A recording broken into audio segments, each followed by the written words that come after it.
Hello, everyone. Thank you for being here on a Friday morning, evening when you could be doing something else. We appreciate your time. Welcome to another session of Writers Beyond Borders. My guest today is author Sreya Sarkar. Sreya Sarkar is a public policy analyst, journalist, and author. She worked in public policy research and advocacy in US, think tanks and nonprofits such as Cascade Policy Institute and Heartland Institute before becoming an author. She has been involved in multiple literary projects. Shreya is a keen observer of Indian politics and speaks in political and social talk shows and seminars organized by universities and think tanks such as Observer Research Foundation, Center for Adivasi Research and Development, and Ambedkar Center for Social and Cultural Studies. Thank you so much, Shreya, for joining us today, and it's over to you. Hello, all. Thank you for joining me, and thank you for the generous introduction, Surabhi. I thank you and South Boulevard Library for giving me a platform to talk about my book. Now, before I dive into a discussion, let me read out a passage from Beneath the Veneer, and then I will take you on a quick ride through the book and tell you how it came together. Kesri filled the small bowl with the concoction and added a sprinkling of mutteries. The flaky crackers had been fried up earlier in the morning by the factory workers. Popping one into her mouth, she grimaced. These young girls always add extra salt. I keep telling them it's not necessary, especially when one uses them to taste the pickles. But who listens to me? Asha smiled despite her state of mind. Kesri had a unique way of comforting her friends. She distracted them with silly everyday details that seemed to annoy her. She took a bite of the bhari lal mirch and let out a sigh. For a moment, it took her back to her girlhood, spent tasting spicy pickles followed by sweet rabdi at the ghats. She took a few more as Kesari continued complaining about how her factory could only make a sorry copy of the authentic stuffed red chili from Varanasi. The chilies here are not as fresh, you see. There is something about the dust here that makes them grubby. Asha nodded. I couldn't come to your puja. I have spent all my holidays looking after Amma, and now I have to prepare for my bank exams. I know, that's fine. Falguni dropped the puja flowers at your house the day after for your Amma. Asha blinked. Words refused to come out as her eyes filled with tears. Kesari drew in a sharp breath. All this time, you were suffering like this, and now we get to know about it? Tears rolled down Asha's face onto the bowl of pickle. Asha did not brush them away, nor did Kesari. Asha took a few more bites, trying to gather herself. What would I have told you all? That I'm weak and pathetic? Asha's words came out in a rush at last. Kesri's voice changed. It hardened. You're not weak. Don't ever call yourself that again. Now, the excerpt that I just read shows the bond between two women. Women talk, women share, and they're capable of establishing special friendships that last them a lifetime. And that is the foundation of this book. The other theme running through the book is how does one define safety, especially women's safety? However much we chase after it, safety remains elusive in every possible setting. It is a universal concern. For this book, I have used the background of a fictitious town called Rangvihar, right outside India's national capital, Delhi, to illustrate how ambition and aspiration take us all to new places, at times new towns, but all that remain hollow without the foundation of basic safety and security. 6 women from different socioeconomic backgrounds moved to this new town called Rangvihar that promises them a clean, safe, new beginning. But soon they discover the sinister side of the town, and in the process, they uncover secrets about one another as well. The book is available on Amazon. This is the book. I hope you can see it.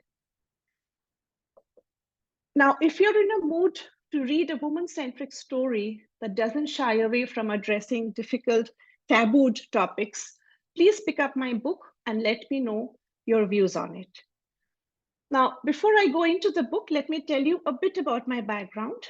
I have been trained as a political scientist, and I have worked as a public policy analyst for a long time. So I've been writing for a long time for my work, but they were mostly nonfiction and opinion pieces based on facts and data. They were pretty straightforward, but over time I learned that tossing in a bit of storytelling and style made it more interesting for readers. Now, it's my work that also led me to personal stories, especially when I carried out surveys. It's then that I realized that individual human stories, including individual human stories in my reports and findings, made the readers more interested. The readers might forget numbers and the other details, but they remembered how the stories made them feel. But it was not until later in my mid-30s that I started writing fiction. I don't have any formal training in creative writing. I don't have an MFA degree. I'm self-taught. And I started where a lot of new writers start, with short stories. I wrote a few of them and I shared them with a few literary magazines. Now, as they started getting published, I got the confidence of being able to write a full-length fiction. Now, before I talk about my book, let me just tell you about this journey before the book. I wrote my first full-length about 8 years ago. And then I started finding out about how to contact literary agencies in India, since my manuscript the story was partly based in India. There are not too many literary agencies there, though now the numbers have increased. Now, the agencies have their website and very clear instructions on how to submit. So I did what was asked. I wrote a query letter. I submitted 3 chapters. And eventually, one of the literary agencies agreed to take me on. They helped me streamline my first manuscript. And then, after a point, my first full length got picked up by a big publishing firm in India. It was quite smooth. The journey till here was quite smooth. And I was very hopeful that things are moving fast. That was a good sign. I was waiting for their contract, and then I hit my first roadblock. After a month, the manuscript was dropped. They could not give me a substantial reason why they could not move forward. They said something vague, as it doesn't fit our priority list. I didn't take the rejection too well. I became depressed and I almost gave up writing. But a small voice kept telling me that I should try again. The good thing is I still had the habit of writing. So all through this, I continued writing policy and journalistic pieces for news magazines. So about after a year, I started looking at this rejection with new eyes. I thought that if I could once get through to a publishing house, then perhaps my writing is promising. So I started working on my second manuscript, which became Beneath the Veneer. This time, I tried a different tactic. I tried a completely new genre, as I wanted to make a clean break from my last book. I finished this book in 2019, right before the pandemic started, and I shared it with my literary agency, the agency I was working with, but they couldn't understand the book. They found it hard to categorize, and we parted ways. So basically, I was back to square one. I started looking for a new literary agency, and it took me a while to find the Book Bakers, the agency I work with right now. So through social media, I found my present agent, Suhail Mathur. I approached him and was glad that he understood the potential of my writing. I thought my book needed a bit of tweaking, more drafts, but he gave me the confidence that it was ready. And he connected me with the Alcove publishers last year. After that, we made some cosmetic changes to help me streamline the manuscript further. But in just 6 or 7 months, Beneath the Veneer was published. It came out earlier this year in February, and it has been a wonderful journey since then. Now, this journey taught me how important it is to be patient. It takes time to connect with the right agency and to find your work a home with a publisher who not only understands your book, but also your writing and your vision. If writing is something anyone enjoys, I think the key is not to give up and not to be disheartened and to continue writing. Thank you. If you have any questions, please let me know.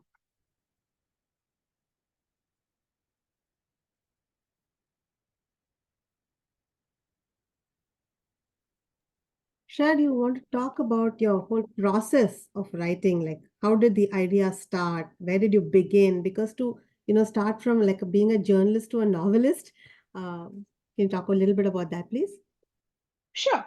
So this particular book, it's about, can you see the book? Yeah, it's about 6 women, as I mentioned. And I'll tell you, the germ of the idea was planted in me after the Nirbhaya case, when I realized that something as heinous as this can happen in Delhi in this day and age.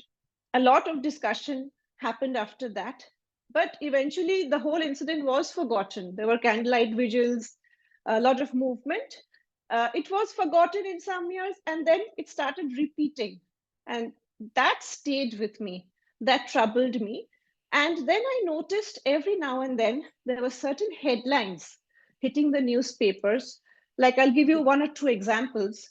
There is this athlete, this Indian athlete called Duti Chand, who was very good at what she did, but she had to face a lot of indignity, and that hit the headline for a while because apparently gender is not binary, it's also a range. So she was tested, and they found her hormone level not regular, and that is the reason why she was banned for a while. So for no fault of her own, she was dropped, she was suspended for a while, and it just took away so much from her success and her confidence. So that was one story that stayed with me. And the other that I came across is in Bangalore city, which is booming. It is an IT hub, so famous for how developed it has become and what it has done for India as a whole. But there is a female infanticide, genocide ring there. And this was right in Bangalore. It was happening for a long time. There were some doctors and there were some clinics involved. It went unchecked. And when this was busted, it was terrible. But again, after a while, it was covered up. So stories like this stayed with me. And I thought that what if I experimented, brought some of these stories together and put them in a new town with the idea that they're going there for safety. What would happen to these people, these women, once they arrive there? And perhaps if something happens there and they're reminded of their troubled past. So it was an experiment, and that is how the book came together. Thank you. Vidya has a question in the chat. Are you able to see it? I can read it out to you. She says, can you tell us about the process behind the fictional world town that you created? Yes. So Rangvihar, it represents all the satellite towns, or most of the satellite towns that's coming up right outside these big cities in India. This one is right outside Delhi, but there are some coming outside, growing outside Bangalore, Calcutta, Hyderabad. So I thought that why don't I show, a town which represents the aspirations of young Indians and what they want. They want to emulate something from the West. They want to live in these swanky high-rise buildings. And so I created that contrast between this very swanky citadel, but right around it, like a rash, there is the shanty town, which is required to support people living there. You need domestic help, you need workers to work here, and to support. So it's this contrast that I had in mind. So Rangvihar has been woven together from this idea of there is still a lot of social cleavage in India. And it's, you see it everywhere, you realize it, but with time it's normalized. We see a shanty town right outside or right next to all these new buildings and towers. And somehow this has been accepted by Indians. And that's how the system is, the ecosystem is. So I thought, let me create a contrast that shows poverty, squalor right next to these new, beautiful, swanky towers. So that was the idea behind creating Rangvihar, to show the social cleavage. I have a question about the women characters. These women characters are all based on true stories, or they are kind of fiction as well? Some of them are inspired by real stories. None of them are total cut, copy, paste of what I read in newspapers. They're inspired by them. I thought if I represent their story as an individual human story, if I could talk to that character, how would they look like? But some of them are also stories that I've heard from friends and families. There is this character called Kesri who runs a pickle factory. I have heard how, when women start their businesses anywhere in any city in India, the kind of challenges they have to face, and a lot of misogyny on top of those other challenges. So yes, Kesri was something which was a collective, what I had heard collectively from my friends of how women entrepreneurs in India are treated. And apart from that, there's just one character, which is the character of uh, the lawyer. Basically, it's through the lawyer's eyes that the readers get to know what's happening in the city. That character is based on a good friend of mine, on how she is. When I told her later on that, I was inspired by how you are, she said, "Oh my God, you didn't tell me. You should have told me." I said, "Do you mind?" She said, "No, that's okay." But yeah, so it's a concoction of real life stories and people I've heard about, and this one particular person who is my friend. Yeah, it's wonderful. Just one more thing. You're here in America and you're writing about India. So, do you find that difficult? I mean, you must be traveling there very often, I'm sure, but you know how it is to live in India for a longish time and then, come here and you have this dual kind of, thing going. Yes, So, do you have anything to say about that? that's a great question. Yes, I mean, it was not the easiest task, I would say that. But since I have lived in Delhi as a child, and then I went back to do my master's in JNU, so I pulled on those memories, you know. As a child, it was very, protected because I was with my parents. But when I went back for my master's, I saw the darker side, the more dangerous side of Delhi as well, especially when I had to travel at night. So, that feeling of not feeling safe, that stayed with me. And when I thought of writing about women and what they go through, for me, it was natural to choose, a town right outside or near Delhi because I could pull on my personal experience and how I felt. And as I mentioned, what really helped, of course, now internet provides a lot of research information, so that helped a lot. And I did travel to Delhi once just to check out some of those areas, Patparganj and all those areas that you don't generally visit. But it was also how I remembered Delhi, so that helped me.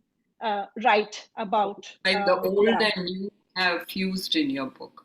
Some old Absolutely. memories and the new ones, right? Yeah, Right, wonderful. right. Yeah, so whenever I went back to India, every few years when I go back, I expect a certain kind of India, certain kind of how I remember from my memory. And I see it change. And it takes my mind a while to grapple with that, to adjust to those changes. So in this book, I actually, throughout the book, I adjusted to this new India in a certain way. Interesting, interesting. Right, thank you. Thank you. We're going to just take a pause for a group picture right now, and Omar is going to give us a count. If you're comfortable, please turn your cameras on. If not, it's all right, you can pass. I will be sharing this picture on my social media, so just letting you know. If you're comfortable to turn on your camera, please do. I like to take a group picture. Yeah. All right, guys. On the count of 3. 1, 2, and 3. Mhm. Perfect. Thank you, guys.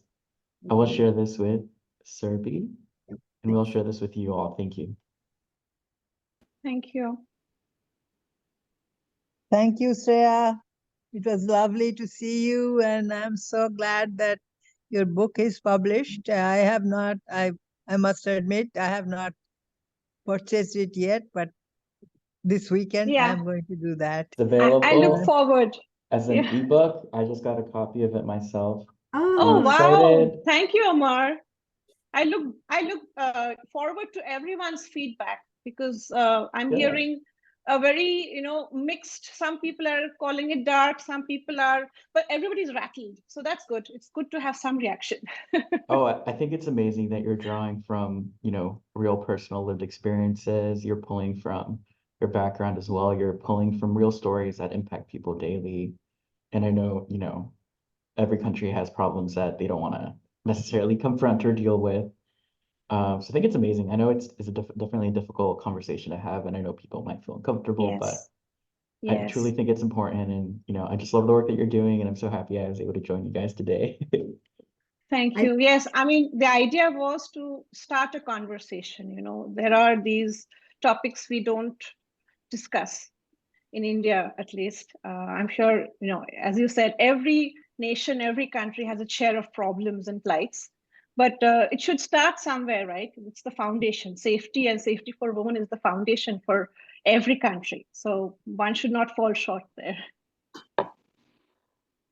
Thank you. I did put the link to purchase the Amazon link to purchase the book in the US in the chat. I will let you know if the library is able to get a copy of the book.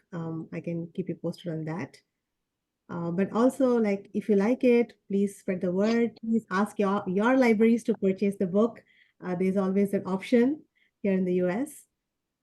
Any other questions before we close? Yeah, Shreya, I was just wondering if, you said that your first book and second book were completely different. So could you tell us a little bit about the first book too? Sure. So the first book it's a love story. It's this meandering love story where I talked about India and how this couple meet after 20 years after they've parted again through their children. So yeah, it was that draws more from my experience, my personal experience and my journey. Every immigrant's journey and story, they do sound the same, if not completely similar. So yes, so that was, maybe in some ways now when I look back, I was indulging myself.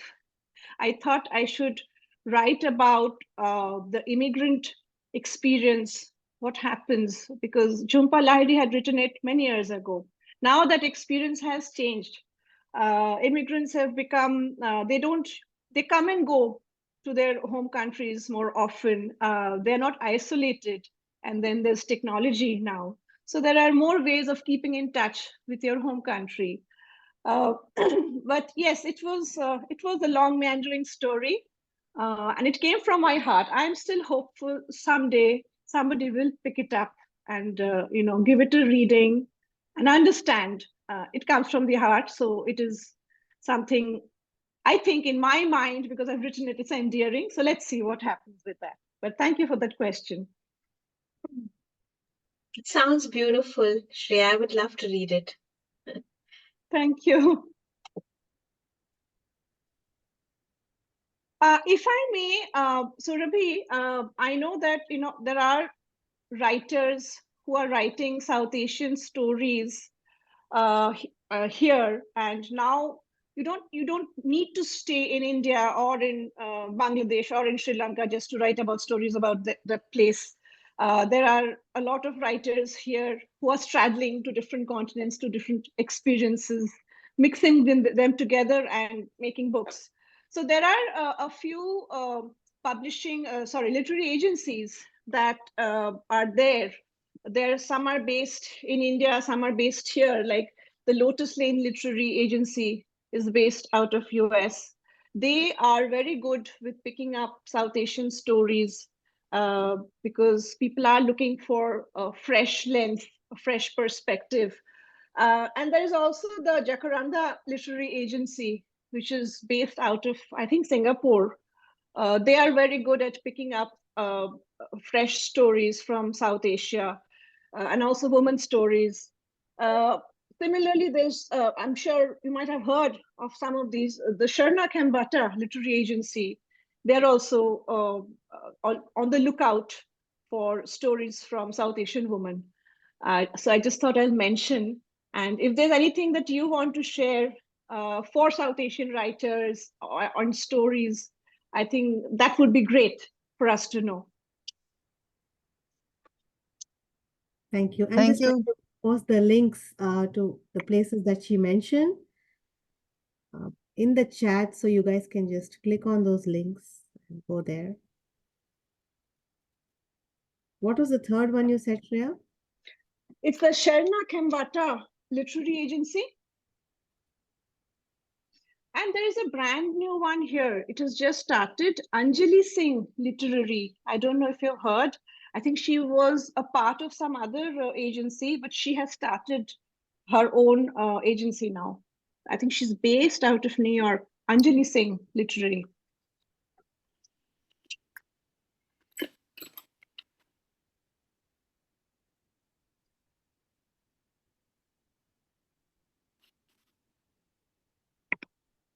All right. I'm going to get all of that and then put it in an email for anybody who needs it, or you can just reach out to me simply. I did put Lotus Lane because I do know Priya Dwarswamy has also been a guest on this program.